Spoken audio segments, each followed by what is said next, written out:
শুভেচ্ছা জানাই। আর বিশেষ করে ছাত্রলীগের সকল নেতাকর্মী যারা যেখানে আছে দেশে বিদেশে সকলকে আমি শুভেচ্ছা জানাচ্ছি। আসসালামু আলাইকুম এবং আদাব। সকলের জন্য আমার দোয়া আশীর্বাদ। বাংলাদেশ একটা ক্রান্তি লগ্নের মধ্যে দিয়ে চলছে। বাংলাদেশকে নিয়ে যেন একটা ধ্বংসের খেলা শুরু হয়েছে। যে বাংলাদেশটা সারা বিশ্বের কাছে উন্নয়নের রোল মডেল ছিল, উন্নয়নের বিস্ময় ছিল, সেই বাংলাদেশের আজকে চরমভাবে ধ্বংস করে আজ একটা জঙ্গি সন্ত্রাসীদের দেশ হিসেবে পরিণত করা হয়েছে। এটাই হলো সবথেকে দুর্ভাগ্যের বিষয়। আগস্ট মাস আমাদের শোকের মাস। সেই আগস্ট মাসেই আবার এদেশের মানুষের অধিকার কেড়ে নেওয়ার জন্য যে চক্রান্ত করা হয়েছে তার শিকার আজকে সমগ্র দেশ। এদেশের বাংলাদেশের কৃষক, শ্রমিক, ছাত্র, জনতা, সরকারি ও অসরকারি কর্মকর্তা কর্মচারী থেকে শুরু করে কেউ রেহাই পাচ্ছে না। পুলিশ বাহিনী কেউ রেহাই পাচ্ছে না। এদের ধ্বংসের খেলা আর রক্তের খেলা আজকে বাংলাদেশকে ক্ষত বিক্ষত করে দিচ্ছে। তোমাদের মনে আছে ২০১৮ সালে ছাত্রদের একটা কোটা আন্দোলন শুরু হয়। আমি তো সে আন্দোলন আমি তাদেরকে কিছুই বলিনি, বরং কোটা বন্ধ করে দিয়েছিলাম। তাদের দাবি পূরণ করেছিলাম। এরপরে মুক্তিযোদ্ধা কয়েকটা পরিবার একটা কোর্টে মামলা করে, তার একটা রায় হয়। সেই রায়ের যখন কোটা আবার চালু করে, আমরা সরকারের পক্ষ থেকেই রিট করে সেটা স্থগিত করে দিই। প্রকৃতপক্ষে আর কোটা আন্দোলন বা কোটা ইস্যুটাই ছিল না। কিন্তু এটা যে কোটা আন্দোলন ছিল না, এটা যে ছিল একটা ভিন্ন ষড়যন্ত্র, সেটা আমি বারবার বলেছি। এটা ছিল সেই একজন ক্ষমতার লোভী, তার মেটিকুলাস ডিজাইনের একটা অংশ। সেই অংশ হিসেবে সে ছাত্র হত্যা করেছে, জনগণকে হত্যা করেছে, আওয়ামী লীগের নেতাকর্মী হত্যা করেছে, পুলিশ হত্যা, সাংবাদিক হত্যা, সাংস্কৃতিক কর্মী হত্যা, সারা দেশটাকে ক্ষত বিক্ষত করা, অর্থনীতিকে ধ্বংস করা। আমাদের মহান নেতা জাতির পিতা বঙ্গবন্ধু শেখ মুজিবুর রহমান তার জীবনটাকে উৎসর্গ করেছেন বাংলার জনগণের জন্য। সেই ছাত্র জীবনে যখন পাকিস্তানি শাসকরা আমাদের মাতৃভাষায় কথা বলার অধিকার কেড়ে নেয়, তারই প্রতিবাদ তিনি করেছিলেন। ঢাকা বিশ্ববিদ্যালয়ে তিনি আইন বিভাগের ছাত্র ছিলেন। আর এই প্রতিবাদ করবার জন্যই তিনি বাংলাদেশ ছাত্রলীগ প্রতিষ্ঠা করেন ১৯৪৮ সালে ৪ জানুয়ারি। এবং বাংলাদেশ ছাত্রলীগ, তমুদ্দুন মজলিস সহ আরো কয়েকটি প্রগতিশীল রাজনৈতিক দল নিয়ে ভাষা সংগ্রাম পরিষদ গঠন করেন। সেই ভাষা আন্দোলনে আমাদের যারা শহীদ হয়েছেন আমি তাদের আজকে স্মরণ করি। সালাম, বরকত, জব্বার যারা জীবন দিয়েছেন, রক্তের অক্ষরে বলে গেছেন আমরা মায়ের ভাষায় কথা বলতে চাই। আর এই আত্মত্যাগের মধ্য দিয়ে আমাদের যাত্রা শুরু। ধাপে ধাপে জাতির পিতা বঙ্গবন্ধু শেখ মুজিব এই বাংলাদেশের জনগণকে স্বাধীনতার চেতনায় উদ্বুদ্ধ করেন এবং তারই নেতৃত্বে আমরা পেয়েছি স্বাধীনতা, পেয়েছি মুক্তিযুদ্ধে বিজয়। আমি জাতির পিতা বঙ্গবন্ধু শেখ মুজিবুর রহমানের প্রতি শ্রদ্ধা জানাচ্ছি। শ্রদ্ধা জানাই জাতীয় চার নেতার প্রতি, ৩০ লক্ষ শহীদের প্রতি, ২ লক্ষ মা বোনের প্রতি। মুক্তিযোদ্ধাদের জানাই সশ্রদ্ধ সালাম। একটা যুদ্ধবিধ্বস্ত দেশের দায়িত্বভার নিয়েছিলেন বঙ্গবন্ধু শেখ মুজিব। মাত্র ৩ বছর ৭ মাসের মধ্যে সে যুদ্ধের ভয়াবহতা কাটিয়ে ওঠেন। ধ্বংসস্তূপের উপর দাঁড়িয়ে যে যাত্রা শুরু করেছেন শূন্য হাতে, সেই বাংলাদেশকে তিনি মাত্র ৩ বছর ৭ মাসের মধ্যে একটা স্বল্পোন্নত দেশে উন্নীত করেন। সে সময় যখন বাংলাদেশের মানুষের শান্তি শৃঙ্খলা ফিরে আসে, মানুষ একটু সুন্দর জীবনের স্বপ্ন দেখতে শুরু করে, ঠিক তখন আসে আঘাত। ৭৫ ১৫ই আগস্ট। ওই ধানমন্ডি ৩২ নম্বর বাড়ি, যেখান থেকে জাতির পিতা স্বাধীনতার ঘোষণা দিয়েছিলেন, পাকিস্তানি হানাদার বাহিনী তাকে গ্রেপ্তার করে নিয়ে গেছিল এই ঘটনার পর। তখন এই বাড়িটা তারা লুটপাট করেছিল, কিন্তু আগুন দিয়ে পোড়ায়নি, ভাঙেনি। মুক্তিযুদ্ধে বিজয়ের পর জাতির পিতা ফিরে আসতে সক্ষম হন বাংলাদেশে। ১০ই জানুয়ারি ১৯৭২ সালে তিনি প্রত্যাবর্তন করেন। এই বাড়িতে বসেই তিনি কিন্তু বাংলাদেশের এই বিধ্বস্ত বাংলাদেশকে গড়ে তোলেন। রাষ্ট্রপতি হিসেবে তিনি কিন্তু রাষ্ট্রপতি ভবনে থাকেননি, বা প্রধানমন্ত্রী হিসেবে প্রধানমন্ত্রী ভবনে থাকেননি। এই ছোট বাড়িটা, যে বাড়িটা আমার মা অনেক কষ্ট করে প্রতিটি ইট নিজের হাতে গেঁথে তিনি এই বাড়িটা গড়ে তুলেছিলেন। ওই বাড়িতেই ১৫ই আগস্ট আমার বাবা জাতির পিতা বঙ্গবন্ধু শেখ মুজিবকে হত্যা করা হয়। আমার মা বেগম ফজিলাতুন্নেছা মুজিবকে হত্যা করে। আমার ৩ ভাই, সকলেই আমার ছোট। মুক্তিযোদ্ধা ক্যাপ্টেন শেখ কামাল, মুক্তিযোদ্ধা লেফটেন্যান্ট শেখ জামাল এবং ছোট রাসেল, যার বয়স ছিল মাত্র ১০ বছর। তাদেরকে তো কেউ নির্মমভাবে হত্যা করে। কামাল জামালের নবপরিণীতা বধূ সুলতানা এবং ও রোজি জামালকে হত্যা করে। আমার একমাত্র চাচা শেখ আবু নাসের, তিনিও মুক্তিযোদ্ধা, পঙ্গু ছিলেন। ঘাতকের নির্মম বুলেট আঘাতে তিনিও জীবন হারান। রাষ্ট্রপতি মিলিটারি সেক্রেটারি ছুটে এসেছিলেন ব্রিগেডিয়ার জামিল উদ্দিন, তাকে হত্যা করে। পুলিশ অফিসার সিদ্দিকুর রহমানকে হত্যা করে। একই সাথে যুবনেতা শেখ ফজলুল হক মনিকে হত্যা করে, তার অন্তঃসত্ত্বা স্ত্রী আরজু মনি, তাকেও হত্যা করে। আব্দুর রব সানিবাদ, যিনি স্বাধীনতার সংগঠক ছিলেন, তাকে হত্যা করে। তার ১০ বছরের ছেলে আরিফ, ১৩ বছরের মেয়ে বেবি, ৪ বছরের নাতি সুকান্ত সহ এই পরিবারের সদস্যদের নির্মমভাবে হত্যা করে। ১৫ই আগস্টে যারা শাহাদাত বরণ করেছে, আমি তাদের আত্মার মাগফিরাত কামনা করি। বাংলাদেশের ইতিহাসের সাথে ছাত্রলীগের ইতিহাস জড়িত। জাতির পিতা বঙ্গবন্ধু শেখ মুজিব বলেছিলেন, ছাত্রলীগের ইতিহাস বাংলাদেশের ইতিহাস। প্রতিটি সংগ্রাম, মুক্তিযুদ্ধে ছাত্রলীগের অবদান রয়েছে। ৭৫ এর পর গণতান্ত্রিক অধিকার প্রতিষ্ঠার জন্য যে সংগ্রাম করি, সেখানেও শহীদের তালিকায় ছাত্রলীগের সংখ্যাটাই বেশি। বারবার আঘাত এসেছে, একের পর এক কূপ হয়েছে, হত্যা, কূপ, ষড়যন্ত্রের রাজনীতি শুরু হয়েছে।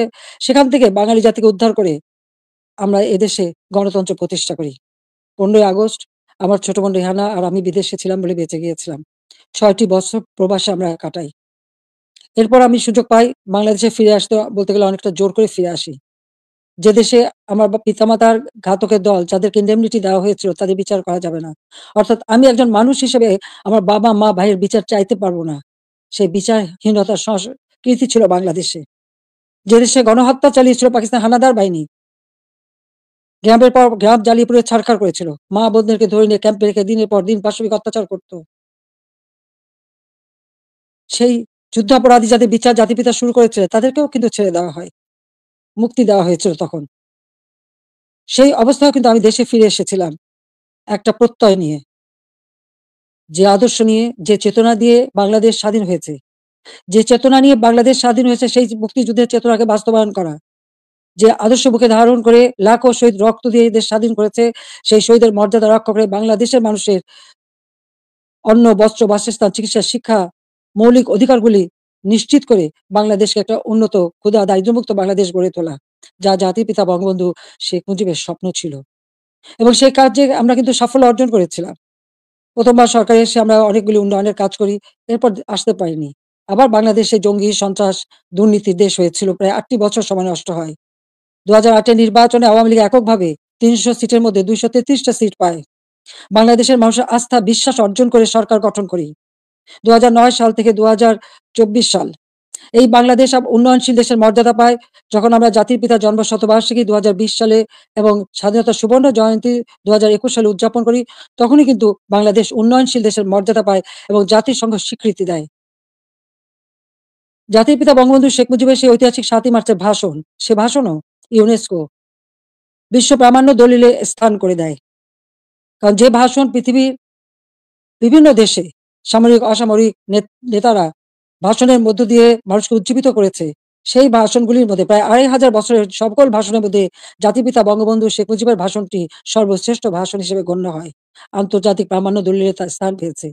বাংলাদেশে এখন জাতির পিতা বঙ্গবন্ধু শেখ মুজিবের ভাষণ নিষিদ্ধ করেছে, কিন্তু আন্তর্জাতিকভাবে তো তার স্বীকৃতি পেয়েছে। ২১শে ফেব্রুয়ারি সারা বিশ্বে আন্তর্জাতিক মাতৃভাষা দিবস হিসেবে স্বীকৃতি পেয়েছে, যেটা আওয়ামী লীগ সরকার এসেই আমরা সেই উদ্যোগ নিয়েছিলাম এবং ইউনেস্কো কর্তৃক সেটা স্বীকৃতি পেয়েছিল। বাংলাদেশের উন্নয়ন, এটা তো শুধু একথা তো কেউ বলতে পারবে না যে উন্নয়নটা শুধুমাত্র আমরা একটি দলের জন্য করেছি। এই উন্নয়ন তো সারা দেশের মানুষের জন্য। আমরা দেশের ছেলে-মেয়েদের, আমাদের ভবিষ্যৎ প্রজন্ম, তরুণ সমাজ, যারা এদেশের একদিন কর্ণধার হবে, তাদের জন্য মানসম্মত শিক্ষার পরিবেশ আমরা তৈরি করেছিলাম। যেখানে ছিল অনবৎ সেশন জট। সেখান থেকে মুক্ত করে আমরা শিক্ষার পরিবেশ তৈরি করি। সাথে, সাথে ব্যাপকভাবে যাতে তরুণ সমাজের কর্মসংস্থান সৃষ্টি হয়, তার জন্য আমি সমস্ত কিছু বেসরকারি খাতে উন্মুক্ত করে দিই। আমাদের দেশে মাত্র একটা টেলিভিশন ছিল, একটা রেডিও ছিল। কোনো মোবাইল ফোন ছিল না, ডিজিটাল ফোন ছিল না। ডিজিটাল বাংলাদেশ গড়ে তোলা এবং টেলিভিশন, রেডিওকে বেসরকারি খাতে উন্মুক্ত করে দেওয়া। ব্যাংক, বিমান থেকে শুরু করে প্রতিটি প্রতিষ্ঠান বেসরকারি খাতে উন্মুক্ত করে দিয়েছিলাম একটা লক্ষ্য নিয়েই, যে আমাদের তরুণ সমাজের কর্মসংস্থানের ব্যবস্থা হবে, সেই লক্ষ্য নিয়েই। আমাদের দেশের উন্নয়নের যত পরিকল্পনা আমরা নিয়েছি, সে পরিকল্পনাগুলি ছিল একেবারে গ্রাম পর্যায় পর্যন্ত। আমার গ্রাম, আমার শহর। সেভাবে যেন প্রত্যেকটা গ্রাম গড়ে ওঠে এবং প্রত্যেকটা গ্রামের মানুষ যেন নাগরিক সুবিধা পায়, সেই ব্যবস্থাও আমরা করেছিলাম। ডিজিটাল বাংলাদেশ গড়ে তুলব প্রতিটি ইউনিয়ন পর্যায় পর্যন্ত। আমরা ডিজিটাল সেন্টার খুলে দিই। সেখানে কর্মসংস্থানের ব্যবস্থা হয়। আমাদের দেশে একসময় মানুষ কোনো ইন্টারনেট ব্যবহার করত না। আজকে ১৩ কোটি মানুষ কিন্তু ইন্টারনেট ব্যবহার করে। মোবাইল ফোন ছিল না। সেই মোবাইল ফোনও উন্মুক্ত করে দিই এবং এখন ১৮ কোটি সিম ব্যবহার হয় এবং এর জন্য আমরা ট্রেনিং এর ব্যবস্থা করি। কম্পিউটার ট্রেনিং ইনকিউবেশন সেন্টার করে দিয়েছি। স্কুলে কম্পিউটার ল্যাব তৈরি করে দেওয়া হয়েছে। বিশ্ববিদ্যালয়ে বিনামূল্যে ইন্টারনেট সার্ভিস ব্যবস্থা করা হয়েছে। Wifi connection, broadband connection, Bangabandhu satellite ১ আমরা উৎক্ষেপণ করেছি। আধুনিক প্রযুক্তি জ্ঞান সম্পন্ন জাতি গড়ে উঠুক সেটাই চেয়েছি। বিজ্ঞান প্রযুক্তি বিশ্ববিদ্যালয় ৯৬ সালে সরকার এসেই নির্মাণ করি। যাতে করে বিজ্ঞানের দিকে মানুষ ঝোঁকে, গবেষণায় প্রতি মনোযোগী হয়। কারণ বিজ্ঞানের বিকাশ ছাড়া কখনো কোনো দেশ উন্নতি লাভ করতে পারে না। সেজন্য এই ব্যবস্থা আমরা নিয়েছিলাম। এরপরে টেক্সটাইল বিশ্ববিদ্যালয়, ফ্যাশন ডিজাইন বিশ্ববিদ্যালয়, ডিজিটাল বিশ্ববিদ্যালয়, ইসলামিক আরবি বিশ্ববিদ্যালয়, এভিয়েশন এবং এয়ারোস্পেস বিশ্ববিদ্যালয় থেকে শুরু করে কৃষি বিশ্ববিদ্যালয়, বহুমুখী বিশ্ববিদ্যালয় আমরা করে দিয়েছি। মেডিকেল বিশ্ববিদ্যালয় সবগুলি কিন্তু আওয়ামী লীগের করা, আওয়ামী লীগের হাতে গড়া। একটার পর একটা ইনস্টিটিউট করে দিয়েছি। ব্যাপকভাবে কর্মসংস্থান সৃষ্টি করেছে। পাবলিক সার্ভিস কমিশনে প্রতি বছর নিয়মিত পরীক্ষা হওয়া শুরু করে। ছেলেমেয়েরা যথাযথভাবে মেধার ভিত্তিতেই কিন্তু চাকরি পেয়েছে, কাজ পেয়েছে। কর্মসংস্থান ব্যাংক প্রতিষ্ঠা করে দিই যেখান থেকে বিনা জামানতে ঋণ নিয়ে সবাই যেন কাজ করতে পারে, কর্মসংস্থান ব্যবস্থা যাতে হয়। ব্যাপক হারে যেন বিদেশি বিনিয়োগ আসে সেই সুযোগ আমরা সৃষ্টি করে দিই এবং সেই বিনিয়োগ এসেছে। ২০০৯ সালে সরকার এসে আমি প্রেক্ষিত পরিকল্পনা প্রণয়ন করি ২০১০ থেকে ২০২১। যার লক্ষ্য ছিল বাংলাদেশকে আরো উন্নত করা, বাংলাদেশের মানুষের জীবন মান উন্নত করা, আধুনিক বিশ্বের সঙ্গে যাতে তাল মিলিয়ে চলতে পারে সেই ব্যবস্থা করা এবং সেটাই আমরা কিন্তু করেছিলাম। আজকে আমাদের এটা বললে চলবে না যে মুক্তিযুদ্ধ, জাতির পিতা বঙ্গবন্ধু শেখ মুজিবের অবদান এবং গণতন্ত্র প্রতিষ্ঠার সংগ্রাম, এর সবকিছুই কিন্তু আমাদের আন্দোলন সংগ্রামের ফসল। জাতির পিতা বঙ্গবন্ধু শেখ মুজিব যদি এদের স্বাধীন না করতেন, তাহলে আমরা কোথায় থাকতাম? পাকিস্তানের একটা প্রদেশ। পাকিস্তান আমলে একজন বাঙালি কিন্তু সেক্রেটারি হতে পারেনি। একজন বাঙালি কিন্তু মেজর জেনারেল পর্যন্তও যেতে পারেনি, মাত্র মেজর হিসেবেই থাকতে পারত। একজন মাত্র কর্নেল ছিল। পাকিস্তান আমলে কিন্তু আমাদের শিক্ষার কোনো উচ্চশিক্ষার সুযোগই ছিল না। এমনকি বিদেশে যেতে হলে ওই পাকিস্তানের রাজধানীতে যেয়ে বিদেশের আমাদের পাসপোর্ট এবং ভিসা নিতে হতো। আন্তর্জাতিক ফ্লাইট করাচি থেকে নিতে হতো। সেটা আমার নিজের অভিজ্ঞতা আছে। ৬৯ সালে যখন আমি বিদেশে যাই, ওই করাচিতে যেয়ে থেকে ভিসা নিয়ে তারপর যেতে হয়েছে। কিন্তু দেশ স্বাধীন হবার পরে তো সেটা ছিল না। আমদানি-রপ্তানি ব্যবসা পূর্ববঙ্গে কেউ করতে পারত না। ওই পাকিস্তানে যেয়েই করতে হতো। কিন্তু আমরা স্বাধীনতা অর্জন করতে পেরেছি বলেই সকল সুযোগ আমরা পেয়েছি। আমাদের ছেলেমেয়েরা উচ্চশিক্ষার সুযোগ পেয়েছে। আমাদের মুক্তিযুদ্ধের ইতিহাস আমাদের গৌরবের ইতিহাস, আমাদের বিজয়ের ইতিহাস। এই ইতিহাসকে মুছে ফেলতে পারবে না। আমি জানি এটা মুছে ফেলার চেষ্টা হচ্ছে। সংবিধানকে ধ্বংস করা, জাতীয় পতাকা ধ্বংস করা, অনেক চেষ্টাই করা হয়েছে। কিন্তু লাখো শহীদের রক্তের বিনিময়ে যে পতাকা পেয়েছি, যে সংবিধান পেয়েছি, যে স্বাধীনতা পেয়েছি, তা ওই কয়েকজন বুলডোজার দিয়ে ভেঙে গুঁড়িয়ে দেবে এ শক্তি তাদের হয়নি এখনো। এটা তাদের দুর্বলতার প্রকাশ। তারা একটা দালান ভাঙতে পারে, কিন্তু ইতিহাসকে তারা ধ্বংস করতে পারে না। ইতিহাস কিন্তু তার প্রতিশোধ নেয়, এটাও তাদের মনে রাখতে হবে। একবার মুছে ফেলা হয়েছিল ৭৫ এর পর।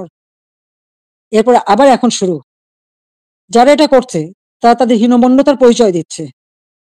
তাদের কাছে বোধহয় বাংলাদেশের স্বাধীনতাটা পছন্দ হয় না। ওই পাকিস্তানিদের মানে অধীনে থাকা আর তাদের পদলেহন করাটাই তাদের বোধহয় পছন্দ। আজকে অন্তত আমরা বলতে পারি, জাতির পিতার স্বাধীনতার পর যুদ্ধ-বিধ্বস্ত দেশ যখন গড়ে তোলেন, তখনও কিন্তু ছাত্রছাত্রীদের বিনামূল্যে বই দিতেন। বিনামূল্যে কাপড়-চোপড় দিয়েছেন। প্রত্যেক বাড়ি ত্রাণ সামগ্রী পৌঁছে দিয়েছেন। বাংলাদেশের মানুষের কল্যাণে তিনি কাজ করে দিয়ে গেছেন এবং পথ দেখিয়ে দিয়ে গেছেন। আর তারই পতাকা অনুসরণ করে আমরা বাংলাদেশ পরিচালনা করে বাংলাদেশকে কিন্তু উন্নত করেছি। আজকে আমরা বিনামূল্যে পাঠ্যপুস্তক দিতাম ১লা জানুয়ারি। আমার প্রশ্ন, এবছরে কেন এখনো বই দিতে পারল না? ফেব্রুয়ারি মাস শুরু হয়ে গেছে। এখনো বই দিতে পারেনি। অথচ কোভিডের সময় যখন অর্থনৈতিক মন্দা বিশ্বব্যাপী, তখনও আমরা ঠিক ১লা জানুয়ারি আমাদের শিক্ষার্থীদের হাতে বই তুলে দিয়েছিলাম সময় মতো। তাদের পড়াশোনা স্কুলে যাওয়া বন্ধ ছিল, অনলাইনে পড়াশোনা করা বা টেলিভিশনের মাধ্যমে একটা ক্লাসগুলি সেটা তুলে ধরা তাদের কাছে। ঘরে বসে আমার ঘর আমার স্কুল এই কর্মসূচি বাস্তবায়নের মাধ্যমে পড়াশোনা যাতে অব্যাহত থাকে সেই ব্যবস্থাই আমরা করে দিয়েছিলাম। প্রত্যেকটা শিক্ষা প্রতিষ্ঠান একেবারে প্রাইমারি লেভেল থেকে নিয়ে শুরু করে সবগুলি কিন্তু উন্নতি আমরা করেছি। মাদ্রাসার শিক্ষার উন্নতি করেছি, স্বীকৃতি দিয়েছি, কওমি মাদ্রাসাকেও আমরা স্বীকৃতি দিয়েছি এবং অনেক মাদ্রাসা আমরা সরকারিকরণ বা সেগুলি আমরা যাতে আমাদের সব রকম সহযোগিতা পায় সেই ব্যবস্থাও আমরা করে দিয়েছি। আমাদের শিক্ষা যাতে কোনোমতে ক্ষতি না হয়, প্রত্যেকটা ছেলেমেয়ে যাতে স্কুলে যেতে পারে। প্রাইমারি শিক্ষা আমরাই প্রতিষ্ঠিত করি এবং সেই সাথে, সাথে মায়ের নামে আমরা একটা বিশেষ অনুদান পাঠাতাম বাচ্চাদের স্কুলে পাঠানোর জন্য। উপবৃত্তি দেওয়া, বৃত্তি দেওয়া এবং উচ্চশিক্ষার সুযোগ করে দেওয়া। সেই পদক্ষেপ আমরা নিয়েছিলাম। যাতে আমাদের গরিব মেধাবী ছেলেমেয়েরা যথাযথভাবে পড়াশোনা করতে পারে, সেই সুযোগটা আমি করে দিয়েছিলাম। ৪ কোটির উপর শিক্ষার্থী এই সুযোগ পেত। এমনকি বঙ্গবন্ধু মেমোরিয়াল ট্রাস্ট আমরা যখন দেশে ফিরে আসছি ওই বাড়িটি আমরা তো ব্যক্তিগত কাজে ব্যবহার করিনি ৩২ নম্বরের বঙ্গবন্ধু ভবন।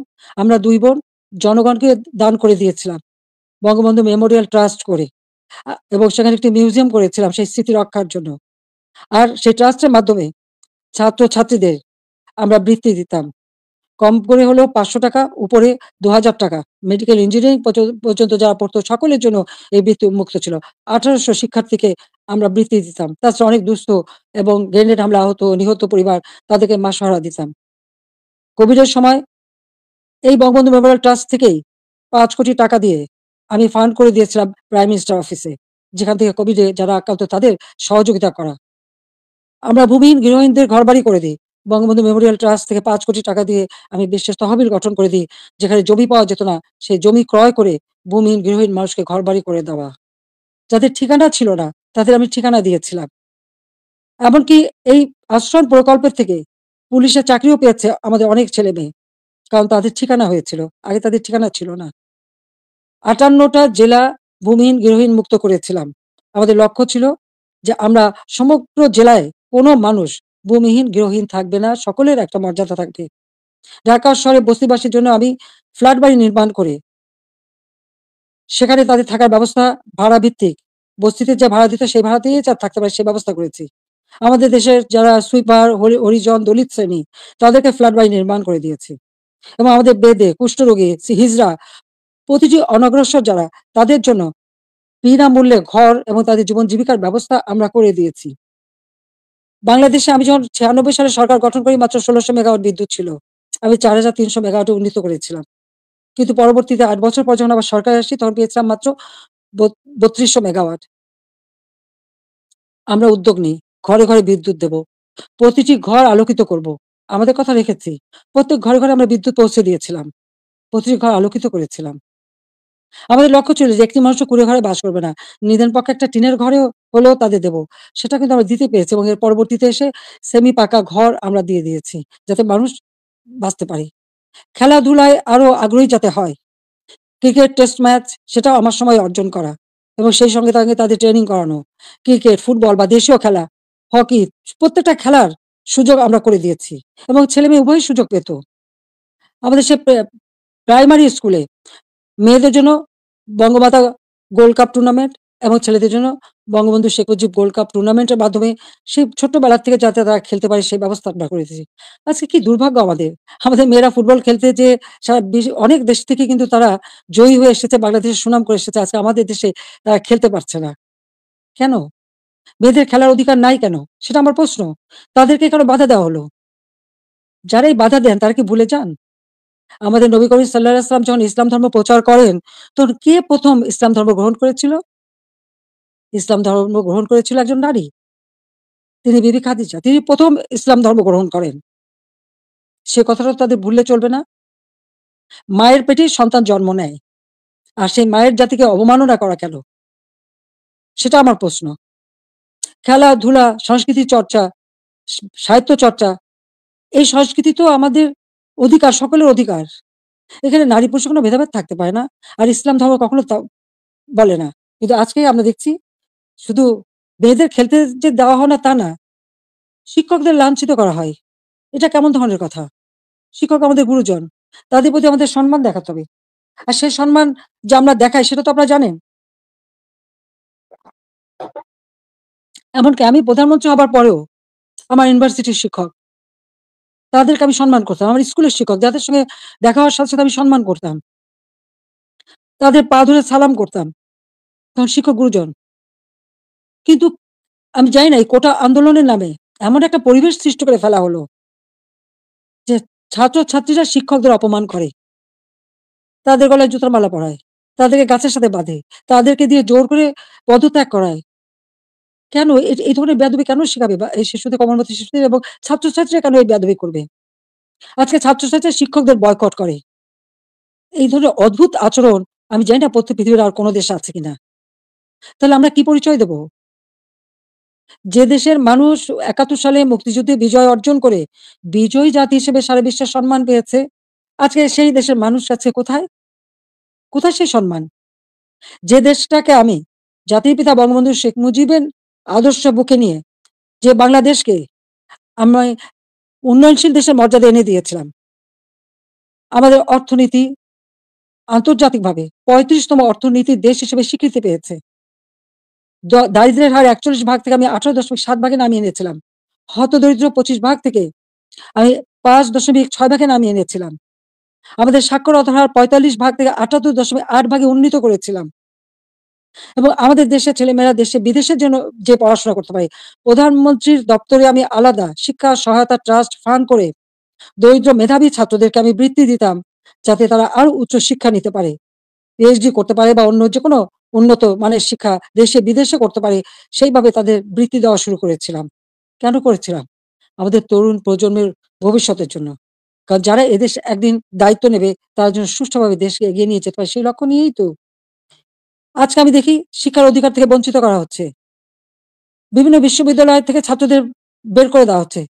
তাদের সার্টিফিকেট বাতিল করা হচ্ছে। তাদের শিক্ষাবর্ষ কেড়ে নেওয়া হচ্ছে। কি অপরাধ তাদের? আমরা যখন বৃত্তি দিয়েছি, আমরা যখন মানুষকে সহযোগিতা করেছি, আমরা তো কোনো দল দেখিনি। দল মত নির্বিশেষে মেধাবী যারা তারাই চাকরি পেয়েছে, তারাই সুযোগ পেয়েছে। তাদের জন্য আমি করেছি। আমি প্রধানমন্ত্রী হিসেবে মানুষকে মানুষ হিসেবেই দেখেছি। হ্যাঁ, একটা দেশে মাল্টি পার্টি সিস্টেম থাকে, বহুদলীয় গণতন্ত্র। সেখানে সকলের মতের ভিন্নতা থাকতে পারে।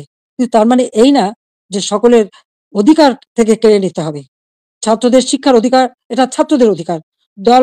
দল মত নির্বিশেষে সকলের অধিকার। সেই অধিকার থেকে কাউকে বঞ্চিত করা, এর থেকে অন্যায় আর কিছু হতে পারে না। কিন্তু দুর্ভাগ্যের বিষয় যে আমরা দেখি সেই বৈষম্যহীন আন্দোলনের মাধ্যমেই আজকে বৈষম্য সৃষ্টি করা হচ্ছে।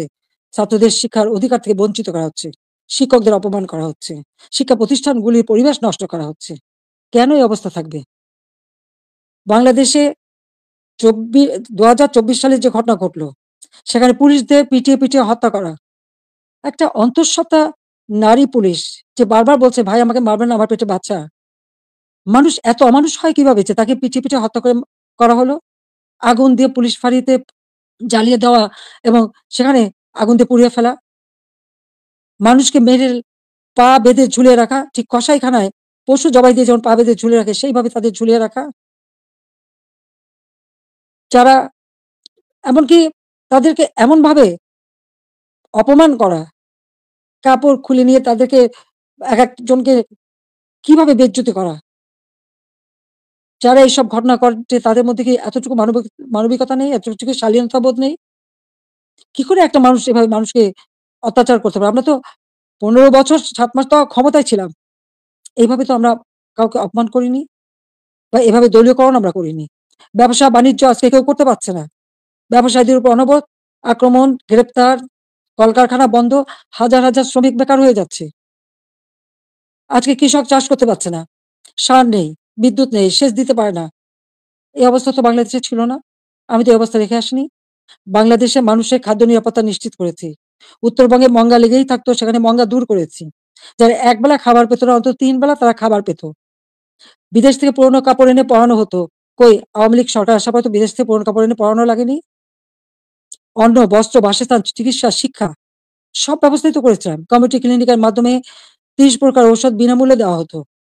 আন্তর্জাতিক মানের চিকিৎসা সেবা দেওয়ার জন্য আন্তর্জাতিক মানের হাসপাতাল তৈরি করেছি। বেসরকারি খাতে উন্মুক্ত করে দিয়েছি। প্রায় ৪৪,০০০ এর মতো নার্স নিয়োগ দিয়েছি, ২২,০০০ ডাক্তার নিয়োগ দিয়েছি। মানুষের সেবা মানুষ যাতে পায় সেই ব্যবস্থাই আমরা নিয়েছি। কিন্তু আজকে যেন সব বৃথা হয়ে গেল। অপরাধটা কি আমার? আমি সেটা জানতে চাই।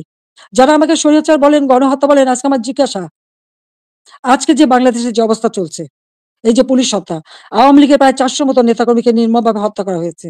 হাত কেটে, পা কেটে, গলা কেটে হত্যা করা, ছাত্র, যুবক, মহিলা কেউ তো ছাড়া পাচ্ছে না। ছেলেকে পায় না বলে মাকে গ্রেপ্তার করা, মাকে গাছের সাথে বেঁধে অপমান করা, জায়নামাজের উপরে কুপিয়ে মারা অথবা আগুন দিয়ে পুড়িয়ে ফেলা। এ কি বর্বরতা? এ কোন ধরনের বর্বরতা? এরা কারা? এরা কি গণহত্যাকারী না? এরা কি স্বেচ্ছাচারী না? একজন যাকে সবথেকে বেশি সহযোগিতা আমি করেছিলাম, গ্রামীণ ব্যাংকের ম্যানেজারের পদ, ৬,০০০ টাকা বেতনের চাকরি ৯০ সালে পেয়েছিলেন।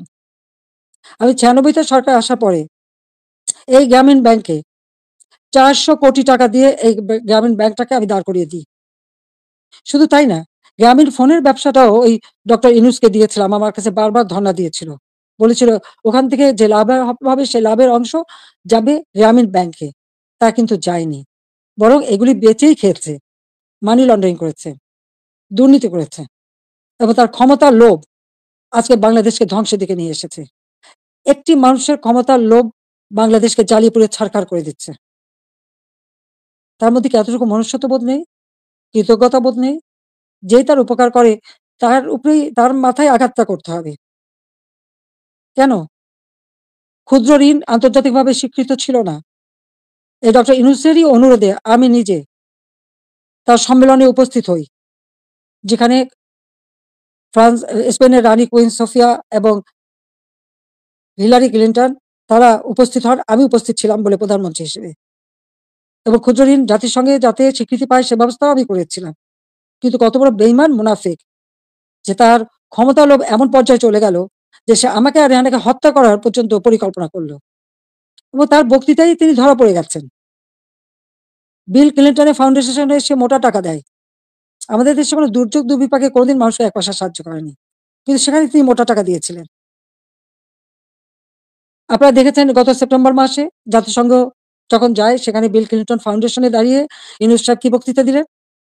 যে এই আন্দোলন, কোটা আন্দোলন এটা কোনো ছাত্র জনতার আন্দোলন ছিল না। এটা ছিল তার meticulously designed আন্দোলন যা তার মাস্টার মাইন্ডের মাধ্যমে করা। ওই মাহফুজ আলমকে তার পরিচয় করে দিয়েছিল মাস্টার মাইন্ড হিসেবে। তার অর্থটা কি? ছাত্রদেরকে বিভ্রান্ত করা হয়েছে। আমাদের ছাত্ররা কোমলমতি। তারা ঠিক কোনটা সঠিক সবসময় তো বুঝতে পারে না। তারা ঝুঁকে চলে এসেছে। আবার আরেকজন সমন্বয়ক বলল কি? গণভবন আক্রমণের আগে বেশি ছাত্র পায়নি তাই ফলস আইডি কার্ড করে ভুয়া ছাত্র বানিয়ে নিয়ে এসেছিল। তার মানে এদের উদ্দেশ্যটা কি ছিল? আমি আজকে জাতির কাছে এটা জানতে চাই এবং জাতির কাছে আমি বলব 15ই আগস্ট আমরা 2 বোন বেঁচে গিয়েছিলাম। এটাই কি আমাদের অপরাধ? বাবা, মা, ভাই সব হারিয়েছিলাম। সব হারিয়েও সেই শোক ব্যথা বুকে নিয়েও ফিরে এসেছি বাংলাদেশের মানুষের কাছে। কেন? আমি দেখেছি একটার পর একটা coup হচ্ছে। মুক্তিযোদ্ধাদের হত্যা করা হচ্ছে। গণতান্ত্রিক অধিকার নেই। পেটে ভাত নেই। প্রতিনিয়ত দুর্ভিক্ষ। চারিদিকে হাহাকার। যে বাংলাদেশ জাতির পিতা স্বাধীন করেছিলেন, দুঃখী মানুষের মুখে হাসি ফোটাবেন, মানুষের ক্ষুধার অন্ন যোগাবেন, সকল মৌলিক অধিকার নিশ্চিত করবেন। সেই বাংলাদেশে প্রতিনিয়ত এই ক্ষমতার লড়াই, একটা অশান্ত পরিবেশ। বাংলাদেশের মানুষের আর্থসামাজিক উন্নয়ন করবার জন্যই আমি এসেছিলাম এবং আমি তা করেছি। কই আমরা নিজের জন্য তো কিছু করিনি। আমাদের ছেলে-মেয়ে ৫ টা ছেলে-মেয়ে রানার আমার। তারা চাকরি করেছে, পড়েছে, লেখাপড়া শিখেছে। অক্সফোর্ড, হার্ভার্ড, এলএসসি অথবা লন্ডন স্কুল বিভিন্ন জায়গা থেকে তারা ডিগ্রি পেয়েছে।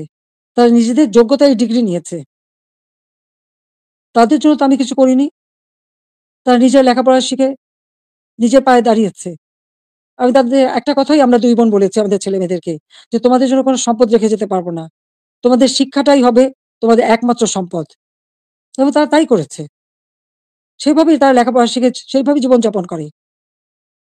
আমি তো আমার নিজের জন্য কিছু করতে যাইনি। একমাত্র ৩২ নম্বর বাড়িটা সেটাও তো আমি জনগণকে দান করে দিয়েছি আমরা ২ বোন। হ্যাঁ, জাতির পিতা পরিবারের নিরাপত্তা দেওয়ার জন্য একটা আইন করা হয়েছিল। সেই সূত্রে একটা বাড়ি রেহানাকে থাকতে দেওয়া হয়েছিল। আর আমার স্বামী তিনিও চাকরিজীবী নিউক্লিয়ার সায়েন্টিস্ট ছিলেন। তার একটা বাড়ি ৫ নম্বরে যেটা জয়পুতুলের। আজকে সেই বাড়িও পুড়িয়ে দেওয়া হয়েছে। রেহানার বাড়িও লুট করা হয়েছে। আর গণভবন তো সরকারি। সেটা ভাঙাচোরা, লুটপাট, 2 হাতে লুট করা হয়েছে। এমনকি ডক্টর ইউনূস নিজেই ওখানে চলে গেছেন তার সমন্বয়কদের সাথে দিয়ে, উপদেষ্টাদের সাথে নিয়ে। তিনিও বোধহয় লুটপাট করতে গিয়েছিলেন। আর 32 নাম্বার, এটা তো আমরা কোনো ব্যক্তিগতভাবে ব্যবহার করিনি। মিউজিয়াম সারা বিশ্বের অনেক বড়, বড় নেতারা এসেছেন, রাষ্ট্রপ্রধান এসেছেন, সরকার প্রধান এসেছেন। ওই বাড়ি ভিজিট করেছেন। আজকে সেই বাড়িটা ভেঙে ফেলা হচ্ছে। কেন? বাড়িটার কি অপরাধ? ওই বাড়িটাকে কেন এত ভয়? আমি দেশের মানুষের কাছে আজকে বিচার চাই। আমি দেশের জনগণের কাছে বিচার চাই। বলুন আপনারা। আমি কি আপনাদের জন্য কিছুই করিনি? আমি কি আপনাদের অন্ন, বস্ত্র, বাসস্থান, চিকিৎসার ব্যবস্থা করে দেইনি? আপনাদের ঘরে আলো জ্বালিনি? আপনাদের ছেলেমেয়ের লেখাপড়া শিক্ষার ব্যবস্থা করিনি? রাস্তাঘাট, পুল, ব্রিজ করে আপনাদের যোগাযোগের ব্যবস্থা, কর্মসংস্থানের ব্যবস্থা করে দেয়নি? তাহলে কেন এই অপমান? কেন এই বাড়িটা ভাঙা হবে? এই বাড়ি থেকে তো স্বাধীনতার ঘোষণা দিয়েছিলেন জাতিপিতা। আর স্বাধীন দেশ হয়েছিল বলেই তো আজকে বাংলাদেশ এত উন্নত হয়েছে। তাহলে এই বাড়ি কারা ভাঙে? আমি আপনাদের কাছে, দেশের জনগণের কাছে বিচার চাই। আমি ছাত্র সমাজের কাছেও এটা বলব যে যারা বিভ্রান্ত করে তোমাদেরকে বিভ্রান্তির পথে নিয়ে গিয়েছিল, ওই সাধারণ ছাত্রছাত্রীদের প্রতি তো আমাদের কোনো রাগও নেই, কোনো অভিযোগও নেই। কারণ আমি জানি তোমাদের এই বয়সটাই এরকম। কিন্তু সকলে তো এর মধ্যে ঢুকে নেই তো। কিন্তু যারা আজকে এই ধরনের ধ্বংস করছে, যারা মানুষ হত্যা করেছে, তারা তো খুনি হিসেবে চিহ্নিত হবে। এখানে সাধারণ ছাত্রছাত্রীদের কোনো দায়বদ্ধতা নেই। কাজেই আমি মনে করি যে এর থেকে সাধারণ ছাত্রছাত্রীদের দূরে থাকা ভালো। এদের এই ধ্বংসযজ্ঞের যেন অংশ না নেয়। বরং লেখাপড়ার পরিবেশ ফিরে আসুক, আরো উন্নত জীবন তোমরা পাও, আমি সেই দোয়াই করি। কিন্তু যে ইতিহাস আমাদের রক্তের অক্ষরে লেখা, সেই ইতিহাস ভুললে পরে নিজেদের অস্তিত্ব থাকবে না। সেই ইতিহাস ভুললে পরে আমরা বিশ্বে মাথা তুলে দাঁড়াতে পারবো না, চলতে পারবো না। 15ই আগস্টের পরে আমরা পারতাম না। খুনের জাতি হিসেবে পরিচিত ছিল এই দেশ। ভিক্ষার জাতি হিসেবে পরিচিত ছিল। প্রাকৃতিক দুর্যোগের দেশ হিসেবে পরিচিত ছিল। আমি সেখান থেকে বাংলাদেশকে উন্নত করে উন্নয়নের রোল মডেল হিসেবে সারা বিশ্বে বাংলাদেশের সম্মান নিয়ে এসেছিলাম। সারা বিশ্ব বাংলাদেশের উন্নয়নকে বিস্ময় বলে পরিচয় পরিচয় করত। তারা বিস্ময় বলে স্বীকার করত। কিন্তু ২০২৪ সালের এই আগস্ট মাস থেকে আজকে বাংলাদেশ আবার সেই ধ্বংসের দেশ। আমার একটা প্রশ্ন, জুলাইয়ের ১৫ তারিখ থেকে যত রকমের হত্যাকাণ্ড, পুলিশ হত্যা, আওয়ামী লীগ নেতাকর্মী হত্যা, ছাত্র হত্যা, শিশু হত্যা, যত হত্যা হয়েছে, কেন ইন্ডেমনিটি দেওয়া হলো? অপরাধ করলে অপরাধীদের শাস্তি পেতে হবে। যারা অগ্নিসংযোগ করা হলো, ওই মেট্রো রেল, তারপরে এক্সপ্রেসওয়ে, ফ্লাইওভার বা প্রত্যেকটা বিটিভি থেকে শুরু করে প্রতিটি প্রতিষ্ঠানে যে আগুন দেওয়া হলো, এবং সেটা সমন্বয়ক একজন বলেছে, পুলিশ হত্যা না করলে আর মেট্রো রেলে আগুন না দিলে নাকি বিপ্লব সফলতা। কিসের বিপ্লব? এই হত্যাযজ্ঞ ধ্বংসলীলাই কি বিপ্লব? বিপ্লবের অর্থ বোঝে? তারা নিজেরাই স্বীকার করছে। আর সেখানে তাদেরকে ইন্ডেমনিটি দেওয়া হয়েছে। অপরাধ যারা করে তারাই দায় মুক্তি পায়। আর অপরাধী, তাদের বিচার কিন্তু একদিন না একদিন হবেই। এটা সকলের মনে রাখতে হবে। তো আমি আজকে এখানে ছাত্র সমাজ আছে, আমি সবাইকে বলব, অন্তত মনোযোগী হও পড়াশোনায়, নিজের পায়ে দাঁড়াও, নিজের পিতামাতাকে সম্মান করো, শিক্ষকদের সম্মান করো। নিজের শিক্ষা প্রতিষ্ঠান, এই প্রতিষ্ঠান কোনো জঙ্গিদের হাতে তুলে দিও না। এই শিক্ষার অনেক কষ্ট করেই আমরা শিক্ষার পরিবেশ এনেছিলাম। যেখানে প্রতিদিন বোমাবাজি আর অস্ত্রের ঝনঝনানি ছিল, সেখান থেকে মুক্ত করে চমৎকার পরিবেশ করে দিয়েছিলাম, কোনো সেশন জট ছিল না। কিন্তু আজকে আবার সেই সেশন জট, আজকে আবার একটা দুঃসময় যাচ্ছে। আমাদের এই তরুণ সমাজই পারে এখান থেকে পরিবর্তন আনতে। যে চেতনা নিয়ে লাখো শহীদ রক্ত দিয়েছে, সে চেতনাকে ধ্বংস হতে দিও না। তাহলে নিজেরা বিদেশেও মুখ দেখাতে পারবে না, দেশেও না। মানুষের ধিক্কার ছাড়া কিছু জুটবে না। কাজেই সকলে সাধারণ শিক্ষার্থীদের বলবো, তোমরা দেশকে ভালোবাসো, দেশের মানুষকে ভালোবাসো, মানুষের কল্যাণে কাজ করো। আর এই যারা জঙ্গি, সন্ত্রাসী, যারা এই অগ্নিসংযোগ, মানুষ হত্যা আর এই ভাঙচুর করতে পারে, ইতিহাস মুছে ফেলতে চায়, তাদেরকে ধিক্কার জানাও। আজকে আবার আমি আমি এখান থেকে বিদায় নেবো। তার আগে আমি এটুকুই বলবো, দেশের মানুষের কাছেই আমার জিজ্ঞাসা যে যারা মানুষ হত্যা করে, যারা ধ্বংসযজ্ঞ চালায়, তারা ফ্যাসিবাদী, না যারা মানুষের কল্যাণ করে, অন্ন, বস্ত্র, বাসস্থানের ব্যবস্থা করে, ঘরে ঘরে আলো জ্বালে, দেশের মানুষকে উন্নত জীবন দেয়, তারা ফ্যাসিবাদী, কারা স্বৈরাচার? এটা দেশের জনগণই বিচার করবেন। আমি তো আপনাদের কল্যাণে কাজ করেছি, দেশের মানুষের কল্যাণে কাজ করেছি। নিজের দিকে তো তাকাইনি, নিজের কি আছে না আছে সে তো দেখিনি। শুধু আপনাদের কল্যাণের জন্যই সবটুকু উজাড় করে দিয়ে দিন-রাত পরিশ্রম করে মাত্র ১৫ বছরের মধ্যে বাংলাদেশকে উন্নত দেশ করেছি, উন্নয়নশীল দেশের মর্যাদা এনে দিয়েছি। যা বিশ্বে বাংলাদেশের মর্যাদা অর্জন করেছিল, আজকে সব ধ্বংস হয়ে গেছে। তবে আমি এটুকু আশাবাদী, হ্যাঁ, আমাদের যে স্মৃতিটুকু নিয়ে ২ বোন বেঁচে ছিলাম, আজকে সেই স্মৃতিটুকুও ভেঙে ফেলা হচ্ছে। এর আগে আগুন দিয়ে পুড়িয়েছে, আজকে ভেঙে ফেলা হচ্ছে। হ্যাঁ, একটা দালান ভেঙে ফেলতে পারে, ইতিহাস মুছতে পারবে না। একবার ভাঙলে আবার আমরা গড়তে পারব। এই বাংলাদেশ আবার মাথা তুলে দাঁড়াবে। বাংলাদেশের মানুষ আবার বিশ্ব দরবারে মাথা উঁচু করে দাঁড়াবে। আল্লাহ যখন বাঁচিয়ে রেখেছেন, তো নিশ্চয়ই আমার কিছু কাজ বাকি আছে। সেটুকু করার জন্যই আল্লাহ বাঁচিয়ে রেখেছেন। নইলে বারবার কেন মৃত্যুর হাত থেকে বেঁচে আসবো? মানুষের দোয়া, উপরে আল্লাহ রাব্বুল আলামিন ওই গ্রেনেড হামলা, গুলি, বোমা সব জায়গা থেকে তো আমাকে রক্ষা করে নিয়ে এসেছেন। এবারেও তো সেই একই অবস্থা। এবারে তো একটাই লক্ষ্য ছিল। তার meticulous ডিজাইনই ছিল ইউনূস সাহেবের আমাকে ২ বোনকে হত্যা করা। তারপরেও কিভাবে আল্লাহ আমাদেরকে রক্ষা করেছেন।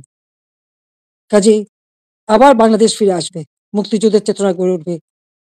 শহীদের রক্ত কখনো বৃথা যেতে পারে না। এটাই আমার কথা। আমি ছাত্রলীগকে ব্যান করেছে। ছাত্রকে ব্যান করার কোনো অধিকার নেই। কারণ ইউনূস সাহেবের ক্ষমতা দখল সম্পূর্ণ অবৈধ, অসাংবিধানিক। অস্ত্র, অর্থের জোরে মানুষ খুন করে মানুষের লাশের উপর পাড়া দিয়ে সে ক্ষমতায় এসেছে। এভাবে অন্যায় করে যারা ক্ষমতা আসে, এ ক্ষমতা কিছুদিন ভোগ করতে পারে। কারণ নিজে ট্যাক্স দেবে না, মানুষের উপর ট্যাক্সের বোঝা চাপাবে, ভ্যাট বসাবে। জনগণের ভাত দিতে পারবে না, পুলিশের পোশাক বদলায়। পাকিস্তানিদের পোশাকের সাথে মিলিয়ে পোশাক পরায়। কৃষক চাষ করতে পারে না, সার পায় না, সেচ পায় না, শ্রমিক কাজ পায় না, শ্রমিকদের বেকার করে দেয়।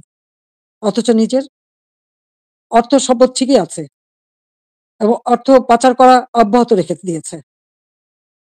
কাজে এ অন্যায় আল্লাহ রাব্বুল আলামিনও সইবে না। এবং বাংলাদেশের মানুষকেও বলব, আপনারাও এই অন্যায়ের প্রতিবাদ করবেন, প্রতিরোধ গড়ে তুলবেন। বাংলাদেশকে এভাবে ধ্বংস হতে দেবেন না। আমি আছি আপনাদের পাশে। আমি যত দূরেই থাকি না কেন, আমার মন আপনাদের সাথে আছে। আর আপনারা আমার মনের ভিতরে আছেন। বাংলার জনগণকে নিয়ে তো সব শোক ভুলেছিলাম। বাংলাদেশের মানুষকেই তো একটা নিজের পরিবার হিসেবে আমি নিয়েছিলাম। আর সেইভাবে নিজের ছেলে-মেয়েকে স্নেহবঞ্চিত করেছি। কিন্তু আপনাদের জন্য দিন-রাত পরিশ্রম করেছি। কাজে আমি আপনাদের কাছে বিচার চাই, আর আপনাদের সহযোগিতা চাই। যে এই ধ্বংসযজ্ঞ থেকে যেন বাংলাদেশ মুক্তি পায়, এই দমবন্ধ করা পরিবেশ থেকে যেন বাংলাদেশের মানুষ মুক্তি পায়, বাংলাদেশের মানুষ যেন জীবনের নিরাপত্তা পায়, শান্তিতে চলতে পারে, সেটাই আমাদের কামনা, সেটাই আমরা চাই। কাজে আজকে যারা এই ধরনের দুর্বৃত্ত পরায়ণ করছে, এই দুর্বৃত্ত পরায়ণদের হাত থেকে, এই দুর্বৃত্তদের হাত থেকে দেশকে রক্ষা করতে হবে। তার জন্য সকলকেই ঘুরে দাঁড়াতে হবে, প্রতিরোধ গড়ে তুলতে হবে। আসুন সকলে মিলে আবার আমরা আমাদের দেশকে মুক্তিযুদ্ধের চেতনায় গড়ে তুলি। ইনশাআল্লাহ ২০৪১ সালের মধ্যে বাংলাদেশ ক্ষুধামুক্ত, দারিদ্র্যমুক্ত, উন্নত, সমৃদ্ধ, স্মার্ট বাংলাদেশ হিসেবে গড়ে উঠবে এবং সেটা আমরা করব, করতে পারবো ইনশাআল্লাহ। জয় বাংলা, জয় বঙ্গবন্ধু, বাংলাদেশ চিরজীবী হোক। ছাত্রলীগকে ধন্যবাদ আজকে এই সুযোগটা করে দেওয়ার জন্য। তোমরা ভালো থাকো। তোমাদের দোয়া করি, সেই সাথে, সাথে সকল ছাত্র সমাজ, তাদের জন্য আমার দোয়া, আশীর্বাদ রইল। সবাইকে আবার বলব, মনোযোগ দিয়ে লেখাপড়া শেখো, দেশকে ভালোবাসো, দেশের মানুষকে ভালোবাসো, দেশের কল্যাণে কাজ করো। আমার দোয়া, আশীর্বাদ সবসময় তোমাদের জন্য থাকবে। খোদা হাফেজ। জয় বাংলা, জয় বঙ্গবন্ধু।